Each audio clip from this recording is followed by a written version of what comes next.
Hello, girls and boys. How are you? How are you feeling today? So let's begin our English lesson. Today you have new theme, present continuous, affirmative and negative. Present continuous translate in Kazakh нақ осы шақ. Present continuous аффирматив формында, яғни болымды түрінде to-beге етісті қосылып, етіске ing жалғанады. Мысалы, I am reading a book now, яғни қимыл әрекеттің дәл қазір болып жатқанын көрсетеді. Ал негатив формасында, яғни болымсыз түрінде to-be және де not қосылып, етістікке ing жалғау арқылы жасалынады. I am not reading book now. Ал question формасында бізге арнайы сұрақтар қажет. Where, what, why және to-be, одан кейін етіске ing жалғау арқылы жасалынады. My dear students, open your books on page 35. Perform exercise 3. My dear pupils, let's give examples. Present continuous нақ осы шақ ол to be мен етістікке ing жалғауы арқылы жасалынады. Мысал келтіретін болсақ, I am speaking. Бұл жерде I деп отырғанымыз pronouns, яғни жіктеу есімдігі болып табылады.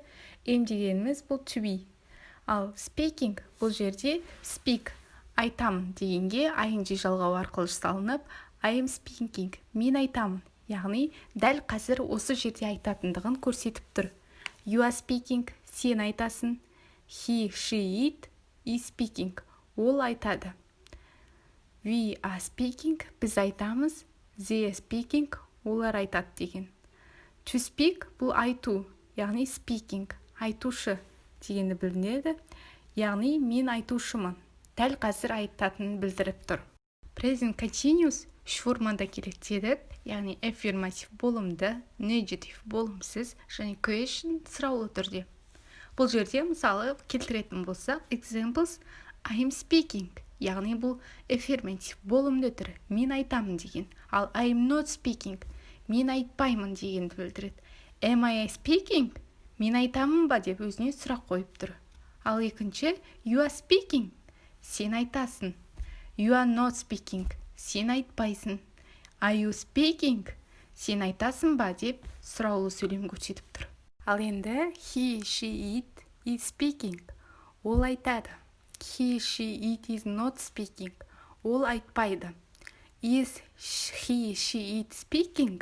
Ол айтады ма деп сұрау көрсетіп тұр. We are speaking, біз айтамыз. We are not speaking, біз айтпаймыз. Are we speaking? Біз айтамыз ба деп көрсетіп тұр. They are speaking, олар айтады. They are not speaking, олар айтпайды. Are they speaking? Олар айтады ма деп сұраулы түрде көрсетіп тұр. Байқағанымыздай болымды, болымсыз, сұраулы түрде үш формада жасалынады. Present continuous нақ осы шақ қимылдың дәл осы уақытта болып жатқанын көрсетеді және етістікке ing формасы жалғанады. Мысалға, examples, sing, ән айту. Оған ing жалғасақ singing, яғни дәл қазір ән айтып жатқанын білдіреді. Fight бұл шайқас, ал fighting шайқасу. Read жазу, reading. Егер етістіктің соңында е деген дауысты әріп болса, олымыз ing жалғанған кезде жоқ болып кетеді.